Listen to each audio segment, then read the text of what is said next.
déséquilibrée. Sous la pression de son aile libérale et conservatrice, cette majorité s'est frontalement attaquée aux travailleurs et aux allocataires sociaux, notamment en matière de politique salariale, de pension, de chômage. L'austérité qui est chère aux conservateurs de ce gouvernement, elle s'applique d'abord et avant tout aux plus faibles, et non aux fat cats, ces banques engraissées par la spéculation, les intérêts notionnels et aux niches fiscales dont ils connaissent les moindres recoins. Faisons un rapide tour d'horizon dans ce musée des horreurs. 40% de moyens en moins destinés à la liaison au bas-net des allocations sociales entre 2013 et 2014. Alors qu'il y a des vagues de licenciements sans précédent dans notre pays, on en prévoit pour 2014 691 000, le gouvernement a décidé la dégressivité renforcée des allocations de chômage, ce qui condamne à ces personnes qui perdent leur emploi à une double peine. Pas d'emploi et puis après, peu de revenus de remplacement. Le gouvernement fédéral a aussi décidé de diminuer les salaires et les allocations via une modification de la composition du panier de la ménagère qui définit l'index. Cette modification du panier de la ménagère ralentit l'économie intérieure et ne répond pas à l'enjeu de la compétitivité. Il s'agit aussi de la diminution des créditants qui ne permettent pas le partage de l'emploi disponible et pénalisent plus particulièrement les femmes. Enfin, il y a aussi la réforme du chômage avec l'accompagnement des chômeurs qui, en fait, s'est transformé en une chasse éhontée, aboutissant à l'exclusion du chômage et rendant du coup dépendants ces chômeurs des CPS, grevant les finances des CPS et donc des communes de notre pays.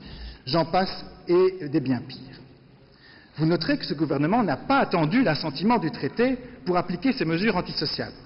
Ces mesures non seulement ne réduisent pas la taille de la boule de neige qu'est la dette, j'en ai parlé, mais créent une autre boule de neige, une boule de neige sociale aux conséquences dramatiques, en particulier chez les plus faibles de nos concitoyens. J'ajouterai que la suppression des déductions fiscales liées aux investissements économiseurs d'énergie n'aide pas non plus les Belges à la fois à réduire leurs charges, mais aussi à réduire la dette écologique, qui elle aussi est une boule de neige en formation et en équilibre instable au-dessus de notre tête. Or, un consensus émergeait timidement, c'est de saisir l'opportunité des changements climatiques pour la nécessaire réorientation de notre économie.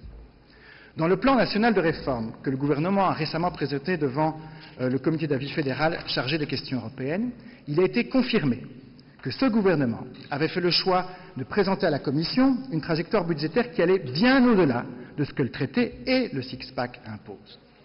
Or, le Conseil supérieur des finances proposait deux solutions à l'exécutif, celle imposée par l'Europe et une autre plus ferme. Et c'est la trajectoire la plus dure que le gouvernement a choisie, alors qu'il n'y est même pas contraint. Même sans traité, ce gouvernement applique une cure d'austérité. Monsieur Elling, soyez correct, lors du comité d'avis effectivement des affaires européennes, nous avons abordé cette question. Et le Premier ministre est venu clairement en disant que si nous avions adopté cette position, c'est parce que nous avions du retard par rapport à la trajectoire qui était demandée et que ce retard avait été dû à des négociations qui ne nous avaient pas permis de mettre en œuvre les mesures demandées et donc qui nous mettaient dans une situation difficile en matière de l'effet boule de neige de la dette. Et donc, en termes de responsabilité, ce gouvernement avait effectivement la responsabilité de ne pas enclencher l'effet boule de neige de la dette. Ça a été clairement expliqué au comité d'avis et chacun a participé à la discussion, comme vous, comme nous, et nous avons bien entendu ce que le Premier nous a expliqué sur cela. Maintenant, vous pouvez assumer votre position qui est de dire « nous sommes pour laisser filer la dette », c'est votre position, il n'y a pas de problème, mais ne dites pas tout et son contraire en disant nous ne voulons pas faire un certain nombre d'économies et en même temps nous voulons garder une dette qui soit raisonnable. Non, si vous n'êtes pas d'accord de faire un certain nombre d'économies, vous avez une dette qui n'est pas une dette raisonnable et qui est effectivement une dette qui dépasse les 100%.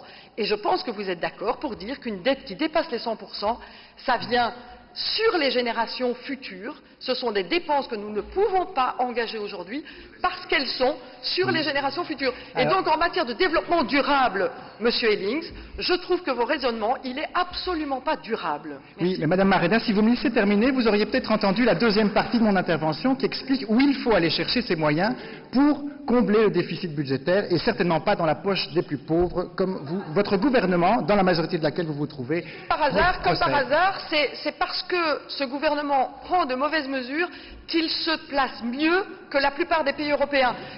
Le fait que l'Espagne De prenne quel des point de mesures... vue? De quel point de vue? Sur beaucoup de points de vue. Prenez tous les points de vue, Monsieur Hillings. On n'est pas sur une île déserte. Prenez tous les points de vue. Aujourd'hui, on est un des seuls gouvernements qui, même quand il doit faire des économies, investit dans des politiques